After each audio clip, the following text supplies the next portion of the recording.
What's good? It's your boy JayThat'sMe. Let's dive into NXT for August the 29th, 2023. Pretty okay show for the most part, but Shawn Michaels did make some questionable booking decisions that made me scratch my head and say, Shawn Michaels, why are you doing this, bro? Why are you doing this? Think before you make these decisions.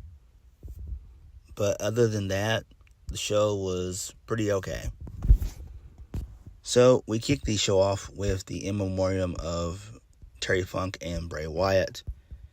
Then this leads us into the first match of the night, which I thought was going to be the main event, but it wasn't. That was the Creed Brothers versus the Dyad. So the Dyad come out first. They get an entrance. Then out come the Creed Brothers. They make their entrance.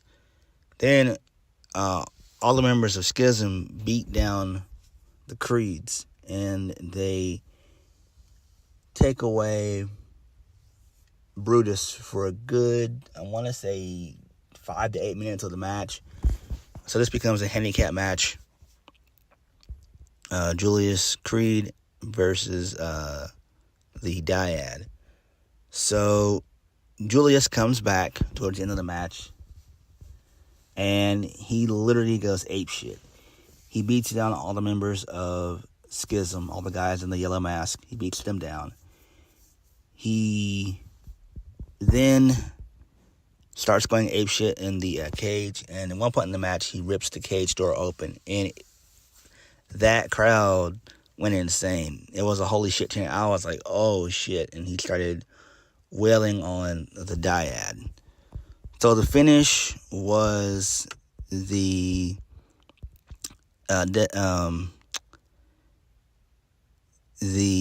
big clothesline that they do, the demolition clothesline, and then they go for the double clotheslines for the 1, 2, 3. Julius and Brutus are reinstated to NXT, which is great. This was great. I absolutely love this match. The MVP of this match was obviously my boy Brutus. The Creeds, they have a bright future in WWE. They do. These guys are fucking tremendous. So this is great. It makes sense. So, post-match, Ivy Nile comes out. She's hoisted on the Creed Brothers' shoulders. So the Diamond Mine, they're back. And then Ava, she storms off before the match is over with. And then Casey sees from ringside as she stared the Diamond Mine on. And so Brutus yells at the camera and says the Creeds are NXT. So this is great. Really good stuff there. Really, really good stuff there. Next, so Roxanne Perez, she's cutting a backstage promo vignette about how she was called a prodigy for a reason. And she's done hearing about her potential and how she took so long to go in her career. She's ready now and ready to get back what she never really lost in the first place. So that was pretty cool. So the Fatal 4-Way was the main event.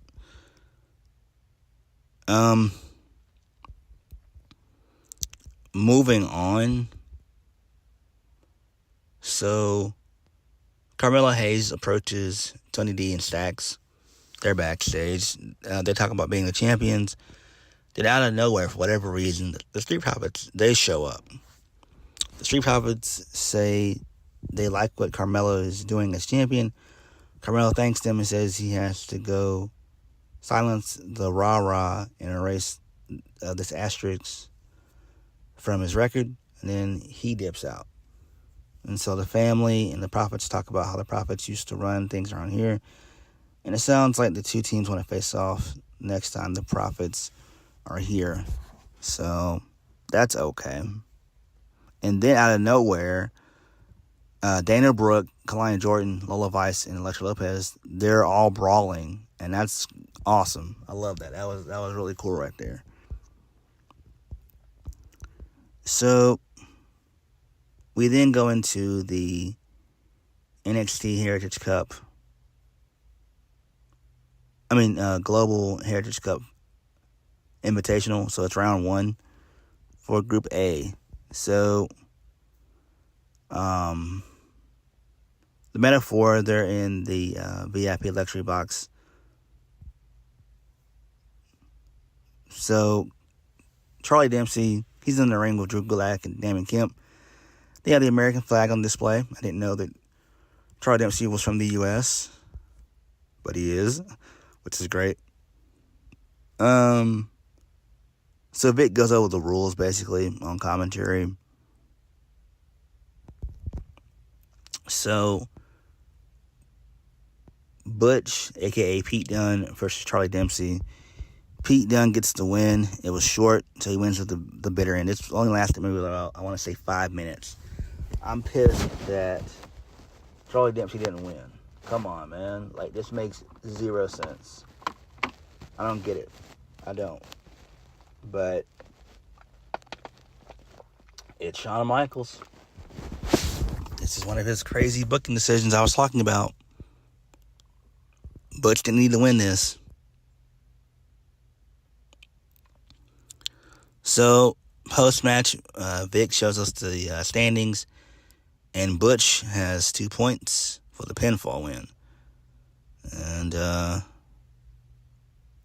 Metaphor, they talk some trash as they taunt him. Moving on. So, Dragon Lee is backstage with Mackenzie Mitchell.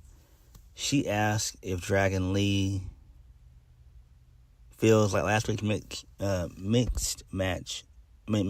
tag team match with Lyra Valkyria over Rhea Ripley and Dominic Mysterio puts him back to title contention. So Dragon Lee also gives Lyra some praise for her work as his partner. And Dragon Lee says it does. He goes on and says, we all saw what happens when you remove Rhea from the equation. Then Mustafa Ali interrupts. And Mustafa Ali says Dragon Lee and Dominic have already had their match. But Ali still needs to get his one-on-one chance. Ali goes on and says he's tired of seeing an outsider wear NXT gold. Ali continues and says they both can agree that Dragon Lee stepped up to the plate but struck out. So now Ali is coming up to bat, and then he walks off. Okay, I'm fine with this. Makes sense, I guess. Moving on. So Ilya Dragunov, he comes out. So he says Trick Williams and Preston last week. The fans pop. Ilya says Trick is not just some entertainer and definitely is not some sidekick. He deserves respect for how he handled himself in the ring. Ilya goes on and says nothing stands in the way of his destiny. He brings up Carmelo Hayes and says, we will. And then Noam Dar interrupts. He yells from the VIP box. Noam Dar says this sounds like a perfect opportunity for an impromptu Supernova Sessions. Ilya says Noam Dar always talks about himself. It's always about himself. Noam Dar mentions watching these people compete for a shot, but he will win at NXT No Mercy. Noam Dar says Ilya is sad and pathetic for begging for a title shot when Metaphor already has their trip booked to California for No Mercy. They go on, and Ilya asks them if all they have is childish German insults. Ilya asks for one good reason why he shouldn't join them up there. Lash Legend says Noam Dar isn't afraid of Ilya or anyone. They all continue to taunt Ilya and put Noam Dar over. Noam Dar says Ilya is full of excuses. Ilya says he sees how this is going to go. He takes off his jacket and looks to exit the ring for a fight, but they yell for him to stop. So Noam Dar goes on and says, let's do this right.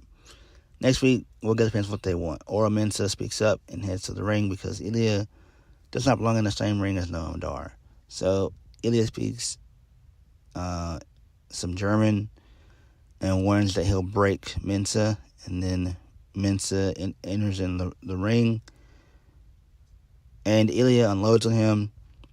He then attempts to go for the torpedo Moscow, but Ora Mensah rolls out the ring, and Ilya stands tall. So I guess this is fine. It just doesn't make any sense. I don't know why Shawn Michaels is doing this. This kind of infuriated me. I was kind of pissed at this. I'm like, what the fuck is Shawn Michaels doing?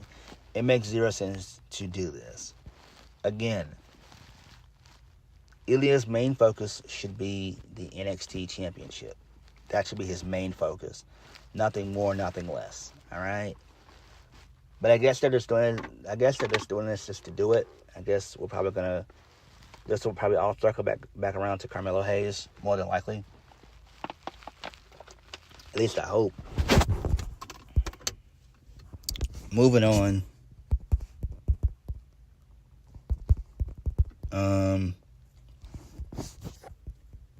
Von Wagner. So, Von Wagner and Mr. Stone, they're backstage. Von Wagner says Braun Breaker walks around, calling himself Badass Braun, but it's more like Blindside Braun, because this was the second time. Von Wagner understands that Braun is pissed off over getting put through a table, but Von is pissed off also. So Von Wagner says next week Braun won't blindside him, so bring your best because Von is. Von Wagner says it'll be him and Braun next week, and it's no DQ. And I'm just like, oh no. Why? Why? No. No, please. Oh, man. It is what it is. Moving on. Dana Brooke and Kalani Jordan versus Lola Vice and Elektra Lopez. Elektra Lopez and Lola Vice get the win via a big roundhouse kick for the 1, 2, 3. Cool. It makes sense. So, Dana Brooke is furious. So she throws a fit post-match. Again, this would make sense if there was something for these women to fight for, but they no longer have the NXT Women's Tag Team Championships. Those have been disbanded, I would assume, which sucks.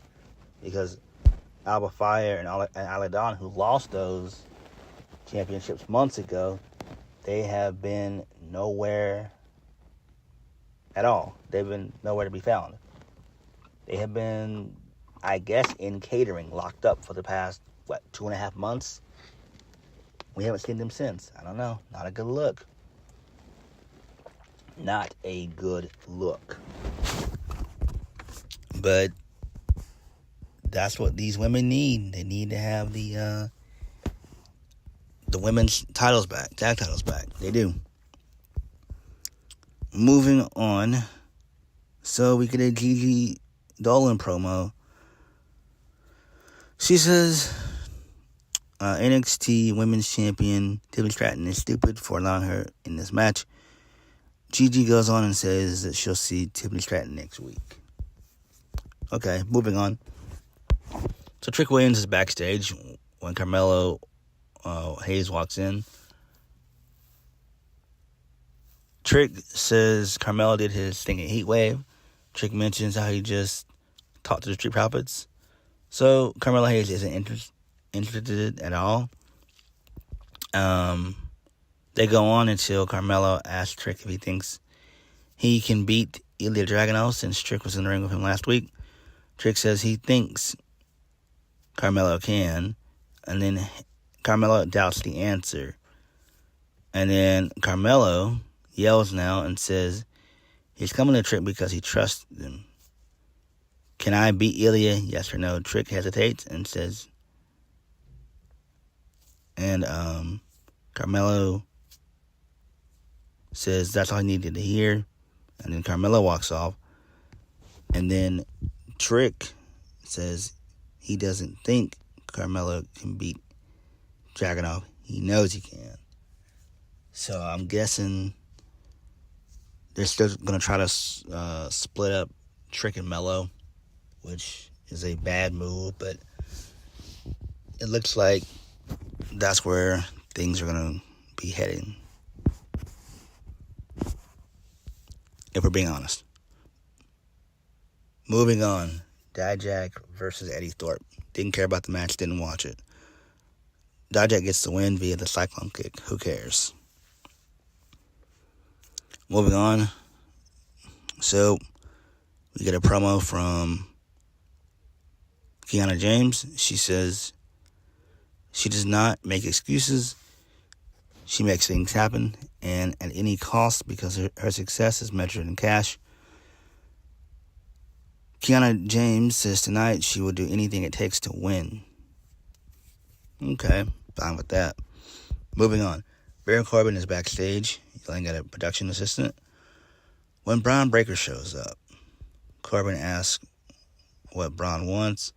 Braun says, how about thank you for saving your ass last week? They argue, and Corbin hopes that Braun has this confidence next week in the no DQ match with Von Wagner. Braun laughs and says he's going to end Von's little fairy tale next week. So if Baron Corbin thinks about getting involved, Corbin says he doesn't care about Von or Braun. Braun says if Corbin does get involved, it'll be the end of days for Corbin. So Corbin laughs and tells Braun, just try not to get put to a table next week. And then Corbin walks off. I'm just like, no. Let's not do this. Again, it seems like they are going to be setting up a Baron Corbin faction. And I am not interested, if we're being honest. Just not. So, moving on. We get a Los Lotharios vignette. So, Humberto Carrillo wakes up at home following another dream. So Angel Garza is at home after another dream is on the legendary grandfather.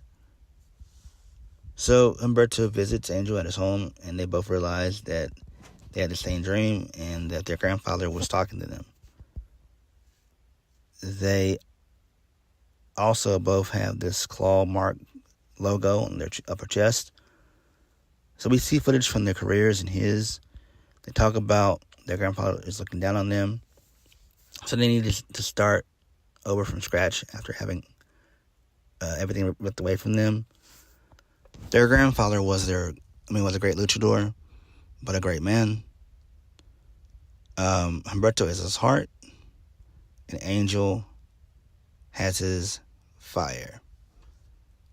So they go on and agree to reach the glory to do this for them, but also for him.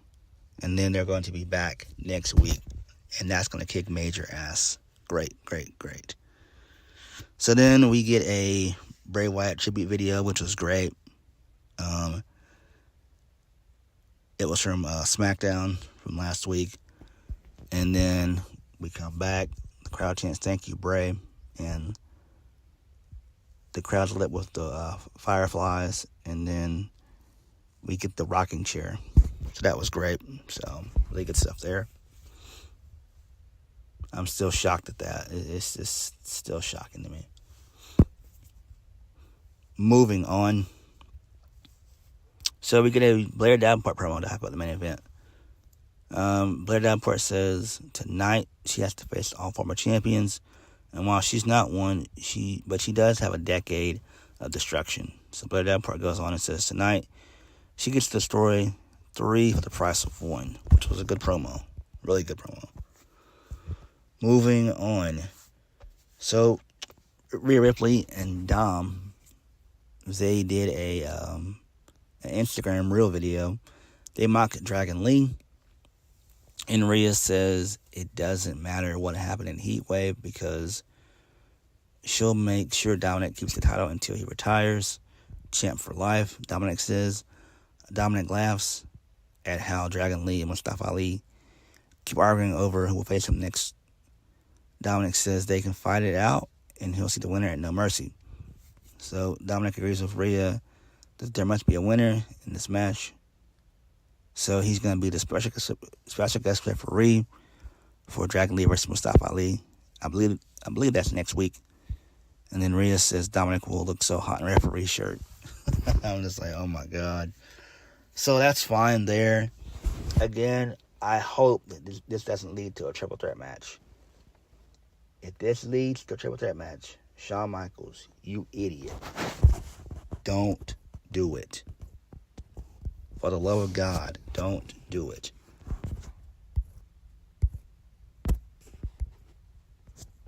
Don't do it. No triple threat. Shawn Michaels, no triple threat. Got it? Good.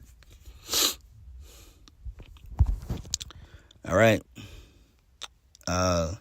NXT Global Heritage Invitational Round 1 for Group B. Joe Coffey versus Nathan Frazier. So, metaphor, they're in the VIP box again. So, Joe Coffey gets the win. This is very short. He wins via the clothesline. So, he has 2 points. So, there's that.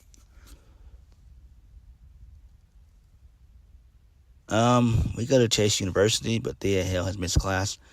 Duke Hudson and Andre Chase wonder if she has skipped class. They talk about Duke being in the NXT Global Heritage Invitational. Thea Hale later shows up after class and she has a bad attitude.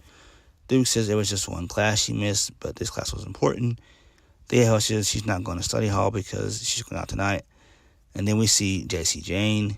She pops up and then she leaves with Thea Hale. So this is kind of cool. This is interesting. But again, they don't have any tag team titles for the women to go after. This is stupid. This is all for naught. Why do this? Moving on. So we get a video from NXT Anonymous showing Fallon Henley talking to Miles Bourne. She asks if he likes how he's being treated by Drew Gulak, Charlie Dempsey, and Damon Kemp. She goes on and invites Miles to team with Braden Jensen to face Gulak, Dempsey, and Damon Kemp. And then he accepts the invite. And I'm just like, oh, no. Let's not do this. No, please don't. Moving on. So we get an Instagram video from Wes Lee. He thanks everyone for their support following the Heatwave loss. Heatwave didn't go how he planned, so now he has to clear his head, but he's not done with the NXT title and Carmelo Hayes. And next time, the match will have a different outcome. Okay. Tyler Bate is backstage with Mackenzie Mitchell. They talk about the Global Heritage Invitational, and Tyler Bate gives praise to others.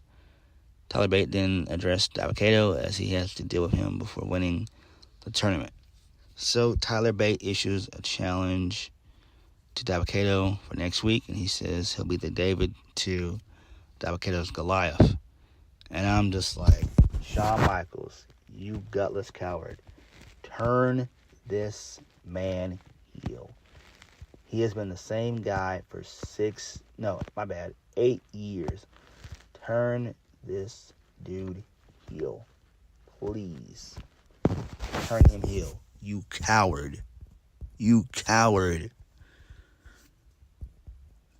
Main event. The Fatal 4-Way. For the NXT Women's Championship. So, Roxanne Perez versus Gigi Dolan versus Blair Davenport versus Kiana James. 2 definitive faces, Roxanne Perez, Gigi Dolan. 2 definitive heels, Blair Davenport, Kiana James. If you picked Gigi Dolan or Roxanne Perez, you're incorrect. Kiana James, who is a heel, won. And I'm just like, Shawn Michaels, you dummy. What are you doing, man? What are you doing, dog?